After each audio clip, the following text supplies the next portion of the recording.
good friend once told me a good story consists of two things: hookers and drugs. This story has both of those, so you know it's a good one. But this series is called Storytime. I haven't done one of these in a really long time, but basically I just tell you a story about something that happened in my life.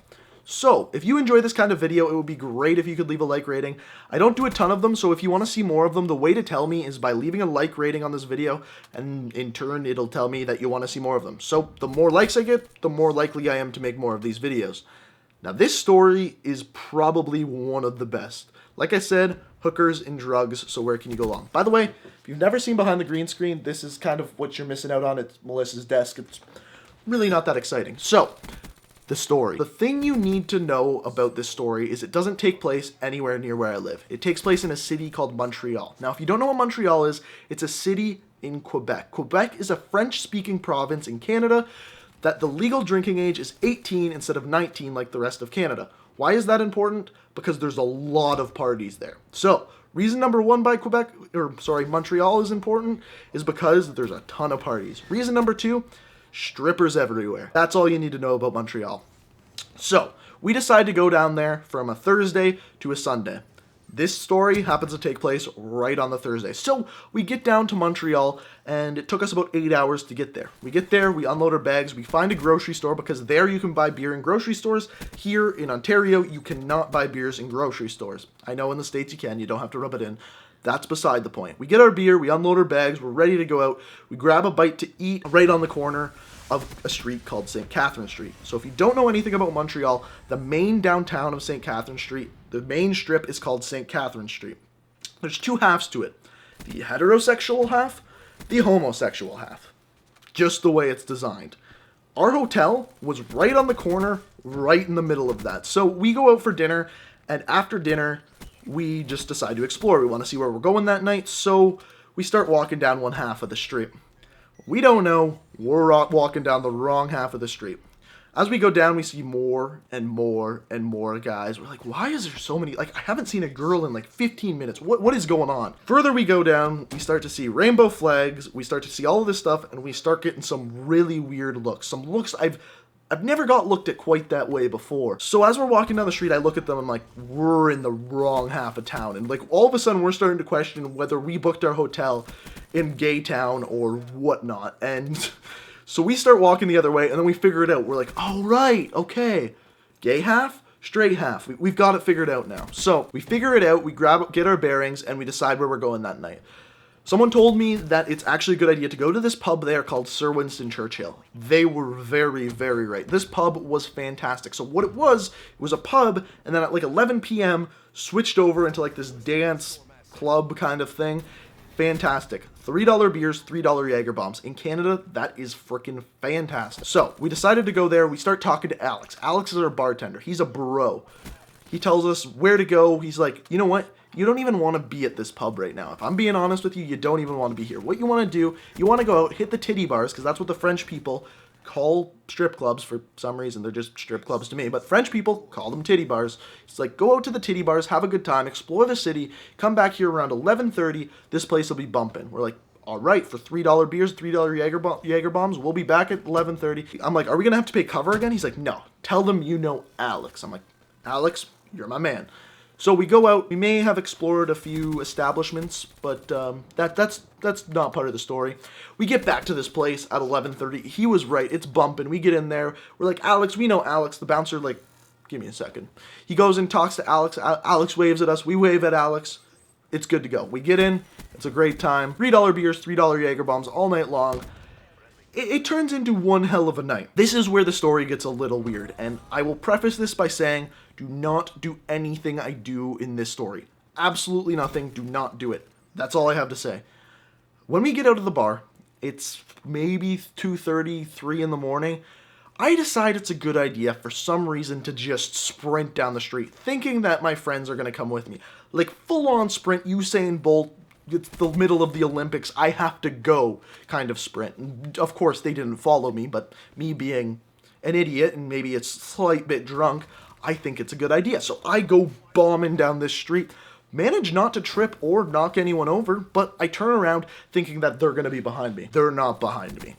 All right, now what do I do? So I'm like, all right, we'll just slowly walk back to the hotel. Hopefully they'll catch up to me.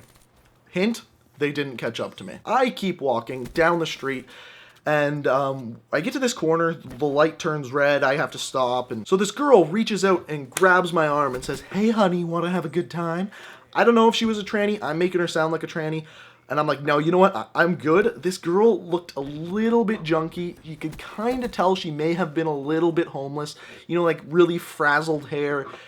I told her I was good. I didn't want any of that, and I said I was good. And she goes, "Oh, come on, we'll make it cheap. How about, you know, $5? I'm like, "5? What kind of hooker are you? Do you, like, have some self-respect. At least put yourself a little..." I didn't say this to her, but this is what I was thinking.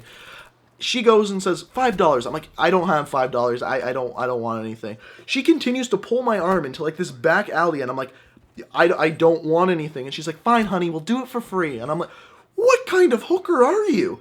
And I did not say that to her again, but that's what I was thinking. And finally, this guy came up and, like, literally shoved her away, like, pushed her, and he's like, "Hey, he's not interested, leave him alone." I'm like, dude, thank God, thank God.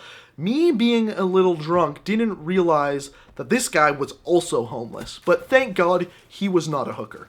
So he, again, grabs my arm and starts talking to me, looking at me dead in the eyes and goes, "Hey, you want to buy some drugs?" What is wrong with this town? I'm like, no, I don't want to buy some drugs. Thank you for the offer, though. He's like, "Yeah, you want to buy some drugs." I'm like, I do not want to buy some drugs. He's like, "Fine, I'll make them nice and cheap. $10. I'm like, man, who needs to go to Vegas? This place is the cheapest place in the world. Again, not saying that, but thinking it. But I say no. I'm like, no, I don't want your drugs. I don't know much about heroin, but I know it's not supposed to be worth $10. Oh, did I not mention he's trying to sell me heroin?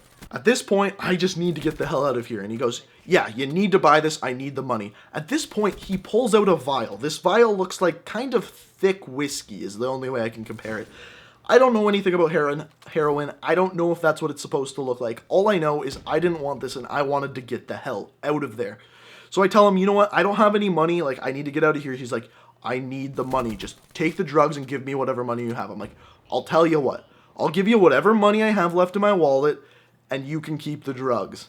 And he's like, "Oh, really? You'll do that?" And I'm like, "Yeah, I don't want your drugs." I think I literally had like maybe $5 in my wallet. I hand it to him and I walk out of there.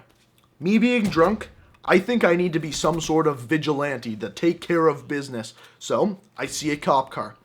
Walk up to the cop car, knock on the cop car window. Never, ever, ever do that. No matter where you are in the world, never knock on a cop's window. You're gonna get shot. Just don't do it. Horrible idea. So, knock on the cop's window. Cop turns and looks at me like I'm about to shoot him. I'm like, calm down, bro. Calm down, bro. And he goes, "Oh, what?" He rolls down his window, and I don't even know what he said. He said, "What do you want?"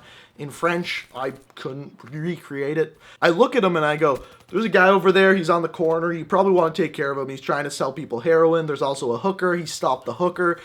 Now, what I didn't realize is he's giving me this look like I'm speaking some other language. What I forget is that I'm in a province that doesn't speak English. They only speak French, so the only words he probably understood was hooker and heroin. So he probably thinks I've been fucking hookers and doing heroin all night, and he's looking at me like I have 9 heads, like trying to turn myself in, and I go, "Oh, you can't understand what I'm saying. All right, officers, have a good night. Turn and walk the other way." So at that point, I realize once again, I'm lost. Don't know where the hotel is, but kind of have a general direction. Start walking down the street, find a food place, have no idea where this food place is. Turns out this food place is right across the street from our hotel. How convenient. Get into the food place, and of course, as soon as I go in and start ordering food, my buddy's walking behind me. I tell them the story, none of them believe me, and to this day, I literally think you guys may be the only people that believe this story, but I swear to God, within 30 seconds, I got offered a free hooker and $5 heroin.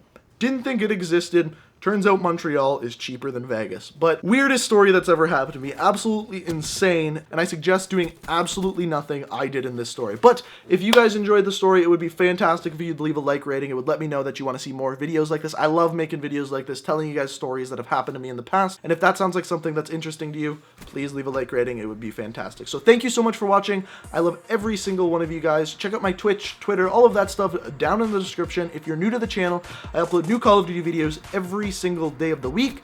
Thank you so much for watching, and until next time, guys, peace out.